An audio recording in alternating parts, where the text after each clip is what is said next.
si uu soo dhiso xukuumad tayo leh isu dheelitiran bulshada ay u adeegaysana ay kalsooni ku qabto ayuu ra'iisul wasaare Xamse Cabdi Barre waxa uu go'aansaday in waqti ku filan uu geliyo la tashiyada uu la sameynayo qaybaha kala duwan ee bulshada iyo siyaasiyiinta. Ra'iisul wasaaraha xukuumadda federaalka Soomaaliya Mudane Xamse Cabdi Barre oo ku guda jira kulamadii wada tashiga ahayd ee ku aadanaa dhismaha xukuumadda ayaa maanta kulamo gaar ah la qaatay qaybaha kala duwan ee bulshada rayidka Soomaaliyeed.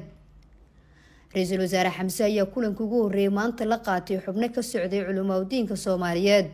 ayaa tilmaamay doorka muhiimka ah ee culimada Soomaaliyeed ku leeyihiin nabadda, wacyigelinta bulshada iyo la dagaalanka argagixisada. Culimada sharafta leh waxaan maraynaa xaaladaas adag runtii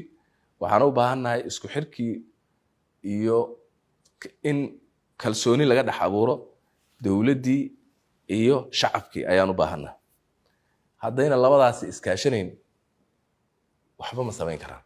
culimada Soomaaliyeed oo hormuud u ah jeedinta shacabka iyo iftiiminta dhibaatooyinka argagixisada sida qaldan u adeegsanaya magaca diinta suuban ee Islaamka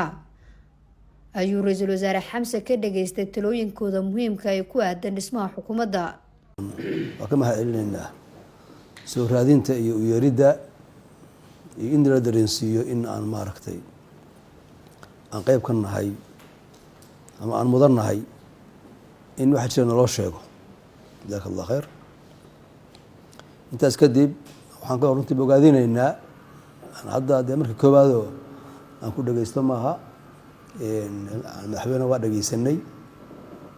kolba aniga qiyaastayda aan faham fiican saan is leeyahay baa noo muuqda oo ku saabsan mushkilooyinka dalka waxa ay yihiin iyo siday kula horeyn karaan. xoogaa faham aan is leenahay alla waa macquul ayaa noo muuqda. waxaan kula bogaadinaynaa waan soo dhaweynaynaa hortabinta ama mudnaanta amniga la siiyey oo ayada la yiri maaragtay waxa ka horeeya ma jiraan runta ayada muwaafaq weeye. marka ugu horeysa waxaan leeyahay wanaagga in la isla qaada fiican bulshada way kula qaadi doontaa culimaduna kula qaadaysaa. marka ugu horeyso الرجل المناسب للمكان المناسب dadka waxa ku soo xulataan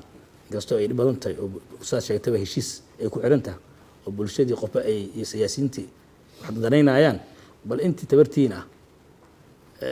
dadka xilka loo dhiibay inay noqdaan dadka faa'ule amaana qaadi kara ilaahay horna ku xiran dadnimo iyo dal jaceylna ka muuqato dalkan wax ku soo kordhi karo oo adiga dadka ay xulanayso marka ugu horeysaba aad inay ku xulataan qofkan aqoontiisu maxay laagtahay amaanadiisu maxay laagtahay awoodda uu amaanada ku fuli karo oo kartida uu leeyahay san maxay laagtahay dhexdiinana inaad aadna iskhilaafino bulshadii jirisay rabtaa dad iskhilaafsan looma keeni karo. ra'iisul wasaare Xamse Cabdi Barre oo kulan la qaatay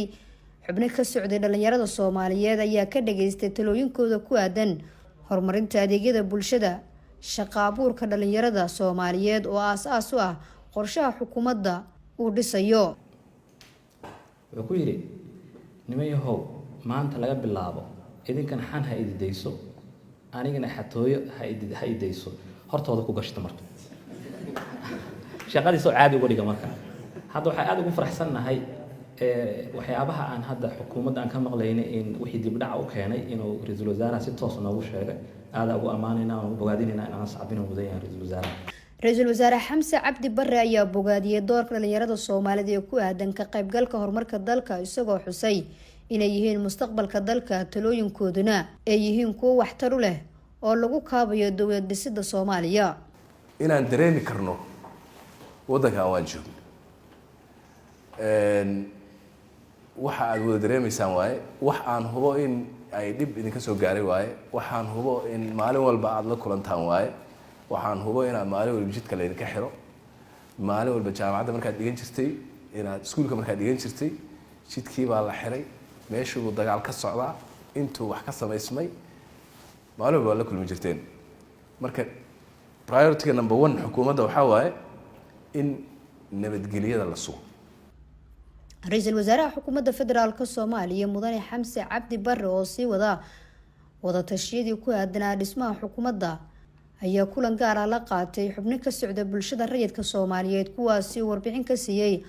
qorshaha dhismaha xukuumadda federaalka Soomaaliya ee uu doonayay inuu soo dhiso inta maximum inaan isku dayno wax heshiis lagu yahay oo xasiloon inaan keeno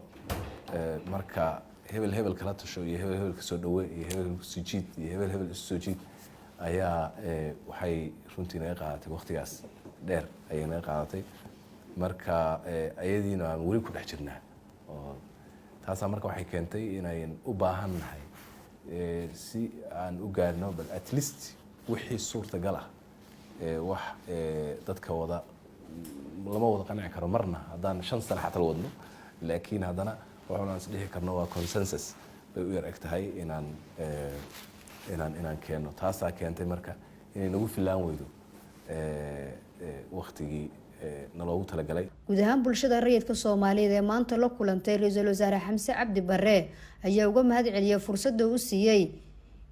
inay taladooda iyo tusaalooyinkooda ku biiriyaan dhismaha xukuumadda taasi oo ka turjumaysa mudnaanta uu siinayo Ra'iisul Wasaaruhu dhismaha xukuumad tayo leh oo awood u yeelata hanashada mas'uuliyadda ay ka sugayaan shacabka Soomaaliyeed. Nasr Bashiir Cali, warbaahinta qaranka, magaalada Muqdisho.